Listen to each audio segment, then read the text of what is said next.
Have you ever watched someone you love become a stranger right before your eyes? Lauren Mitchell did. The man who promised her the world slowly turned her world into a prison. But nobody saw it coming, not even her. I'm Dr. Emily Carter, and today I want to tell you about one of the most disturbing patterns I see in my practice, the downfall of a narcissist and the wreckage they leave behind. Lauren was 32 when she walked into my office, a graphic designer from Chicago. Successful, independent, strong. At least that's what everyone thought. But the woman sitting across from me, she was shaking. Her hands trembled as she reached for the tissue box. She'd lost 15 pounds in 2 months. Dark circles hung beneath her eyes like bruises. "I don't know who I am anymore," she whispered. "Let me take you back to where it all started." 18 months earlier, Lauren met Cameron at a gallery opening in downtown Chicago. He was charming, confident, the kind of guy who commanded attention when he entered a room. He worked in finance, wore expensive suits, and had this way of making you feel like the most important person in the world when he looked at you. Their first date was magical. He took her to an exclusive rooftop restaurant. He knew the chef personally, he said. He ordered for both of them. "Trust me," he smiled. "I know what you'll love." And she did love it. Everything about that night felt perfect. He listened when she talked about her work. He laughed at her jokes. He told her she was different from other women, special, genuine. "Most people are so shallow," Cameron said, leaning closer. "But you actually care about things that matter." Lauren felt seen, understood. For the first time in years, someone got her. But here's what Lauren didn't know yet, something I've learned from years of studying patterns. The beginning is always perfect, too perfect. Within 3 weeks, Cameron had integrated himself into every corner of Lauren's life. He texted her constantly, good morning messages, midday check-ins, late night calls. He wanted to know everything about her day, where she went, who she saw, what she ate. "I just miss you," he'd say. "Is that so wrong?" It felt romantic, intense, like something out of a movie. Her friends were jealous. "They're so lucky," they told her. "He's obsessed with you in the best way." 6 weeks in, things started to shift, subtly at first. Cameron began making small comments about her appearance. "You're wearing that?" he'd ask before they went out. Not mean, just concerned. "I just want you to look your best, babe. You know how judgmental people can be." Lauren started changing outfits 3-4 times before leaving the house. She wanted to make him proud. She wanted to be the woman he deserved. Then came the comments about her friends. "Jessica seems kind of negative, don't you think?" Cameron would say after they hung out. "I just worry she's holding you back. You're better than that crowd." One by one, Lauren started declining invitations. It was easier than dealing with his mood afterward. Easier than the silent treatment that would last for days if she chose her friends over him. But wait, here's where it gets really interesting. Because what Lauren experienced, it has a name. 3 months into the relationship, Cameron's mask began to slip. The charming man from the gallery was still there sometimes, but increasingly, Lauren met someone else. Someone who exploded over tiny things. Someone who needed constant praise and validation. If Lauren didn't respond to his texts within minutes, he'd accuse her of cheating. If she forgot to compliment him on his new watch, he'd sulk for hours. "You don't even notice me anymore," he'd say. "I do everything for you, and you can't even tell me I look good?" The arguments became a pattern. Cameron would rage, Lauren would apologize. Even when she didn't know what she'd done wrong, it was always somehow her fault. She wasn't supportive enough. She wasn't grateful enough. She didn't appreciate him. "Do you know how lucky you are?" he'd shout. "Any woman would kill to be with me, and you treat me like I'm nothing?" Lauren found herself walking on eggshells. Every conversation was a minefield. Every choice had to be carefully calculated. What mood would he be in? Would this upset him? How could she keep the peace? Her work suffered. She'd miss deadlines because Cameron needed her attention. He'd show up at her office unannounced. "I just wanted to surprise you," he'd say. But his eyes would scan the room, checking who she was talking to, making sure she wasn't too friendly with male coworkers. Here's what really shocked me when Lauren told me this part, because this is where the psychological breakdown accelerates. Lauren's family started noticing changes. Her sister called. "You never come around anymore," she said. "Is everything okay?" But Lauren made excuses. Cameron didn't like big family gatherings. They were too loud, too chaotic. He had important work events those weekends. She couldn't let him down. The truth? Cameron had told her that her family was toxic. They didn't understand their relationship. They were jealous of what they had. "It's you and me against the world," he'd say, pulling her close. "That's all we need." Isolation. That's what clinicians call it. And it's one of the most effective tools in the narcissist's playbook. Cut off the support system. Make the victim dependent on you alone. At 10 months, something shifted in Lauren. She started keeping a journal. Not intentionally at first, just little notes on her phone. Times when Cameron said one thing and did another. Promises he made and broke. Lies she'd caught him in. The list grew longer and longer. But when she tried to bring these things up, Cameron would flip the script. "You're keeping track?" he'd ask, hurt flooding his face. "What kind of person does that? You're trying to make me look bad. You're the toxic one here." And somehow, Lauren would end up apologizing again for noticing, for remembering, for having feelings about being hurt. This is called gaslighting, and it's devastating. It makes you question your own reality, your own memories, your own sanity. If you're listening to this and something feels familiar, hit that like button. Share this video. Someone you know might need to hear this. Lauren's breaking point came on a Tuesday night. Cameron had promised to attend her friend's birthday dinner. Lauren had been looking forward to it for weeks. A chance to see people she'd been neglecting. A chance to feel normal again. That afternoon, Cameron texted, "Can't make it tonight, client emergency." Lauren was disappointed, but understanding. She went alone.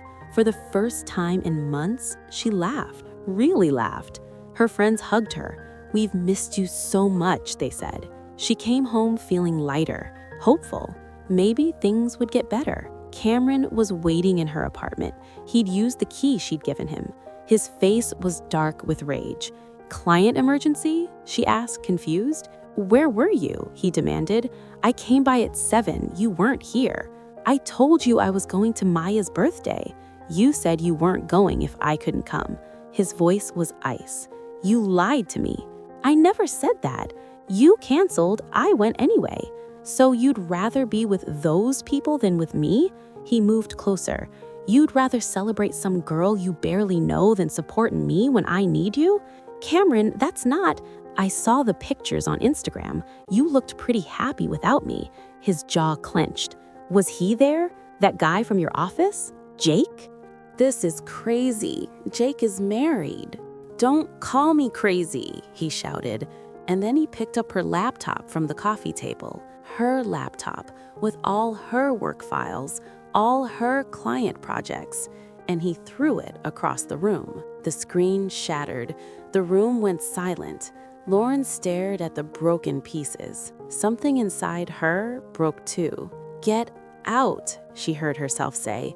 "Get out right now." Cameron's face transformed. The rage vanished, replaced by tears, actual tears. "Baby, I'm so sorry. I don't know what came over me. It's just, I love you so much. The thought of losing you makes me crazy. Let me replace it. Let me fix this, please." But Lauren was done. "Get out." He left, but not before telling her she was making the biggest mistake of her life, that she'd regret this, that no one would ever love her the way he did. And then came the hard part, the part nobody tells you about. The next 3 months were hell. Cameron didn't just leave quietly. He texted constantly, called from different numbers, showed up at her favorite coffee shop, her gym, her office building. Sometimes he was apologetic. Sometimes he was angry. Sometimes he was suicidal. "If you don't take me back, I don't know what I'll do," he'd text. "You're the only thing keeping me alive." Lauren felt responsible, guilty. What if he did something? What if it was her fault? Maybe she'd overreacted. Maybe the laptop thing was a one-time mistake. maybe she should give him another chance. This is where so many people get trapped. The trauma bond, the cycle of abuse, the cognitive dissonance of loving someone who hurts you. But Lauren did something brave. She called a therapist. She called me. That first session, Lauren could barely speak without crying. She'd lost her sense of self completely. Every decision Cameron had criticized, every choice he'd questioned, every time he'd told her she was wrong, too sensitive, too emotional, not enough, but also too much, all of it had piled up until she couldn't remember who she was before him. "Tell me about the relationship," I said gently. She did, and as she talked, I recognized the pattern immediately. The love bombing at the start, the gradual isolation, the intermittent reinforcement of affection and cruelty, the gaslighting, the projection, the complete lack of empathy for her pain while demanding constant empathy for his. If you're still watching, subscribe to this channel, because understanding these patterns can save your life. I let Lauren finish. Then I said something that changed everything for her. "Lauren, what you've described isn't love. It's pathological narcissism, and you've been in a relationship with someone who has narcissistic personality disorder." She looked confused. "But he said he loved me." "I know, but love doesn't look like this. Love doesn't isolate you. Love doesn't make you afraid. Love doesn't require you to erase yourself to make room for someone else's ego." I explained what narcissistic personality disorder actually is, not just someone who's self-centered, but a pattern of grandiosity, need for excessive admiration, and lack of empathy that starts in early adulthood and causes significant problems in relationships and functioning. People with NPD see others as extensions of themselves, as tools to meet their needs. They have a fragile sense of self-worth that requires constant external validation. When that validation is threatened, they rage, they manipulate, they do whatever it takes to maintain their inflated self-image. Cameron wasn't just difficult, I told her. His behavior follows a specific psychological pattern: the idealization phase, where he put you on a pedestal; the devaluation phase, where he tore you down; the discard threats whenever you tried to set boundaries. Lauren's eyes widened. That's exactly what happened. And it will happen with his next partner too, I said, because it's not about you. It never was. It's about his deep-seated need to feel superior by making others feel inferior. We spent the next several months rebuilding Lauren's sense of self. It wasn't easy. Healing from narcissistic abuse is complex. The damage isn't just emotional, it's psychological, neurological. Your brain literally rewires itself to survive in an abusive environment. Lauren had to learn that her feelings were valid, that her reality was real, that she had the right to set boundaries without feeling guilty, that no meant no, that she didn't owe anyone access to her life, her body, her energy, her time. We worked on identifying red flags, the love bombing that feels too good too fast, the subtle put-downs disguised as concern, the isolation tactics, the way narcissists make you feel special at first, then make you feel like you're the problem. Lauren also had to grieve, not just the relationship, but the person she thought Cameron was, the future she'd imagined, the dreams she'd built, accepting that the man she loved was a mask, a performance, a carefully constructed illusion designed to hook her. But here's what happened next, and this is why I wanted to tell this story. 6 months into therapy, Lauren came in looking different, lighter. Her eyes had life in them again. "I saw Cameron last week." My heart sank. How did that go? He was with someone new at a restaurant downtown. She looked about 23. He was doing the same thing, that intense eye contact, the hand on the small of her back, the way he leaned in like she was the only person in the room. "How did you feel?" "Sad for her," Lauren said quietly, "because I know what's coming. The pedestal she's on right now, it's going to collapse, and she has no idea." Then Lauren said something that gave me chills, but mostly I felt grateful because I got out.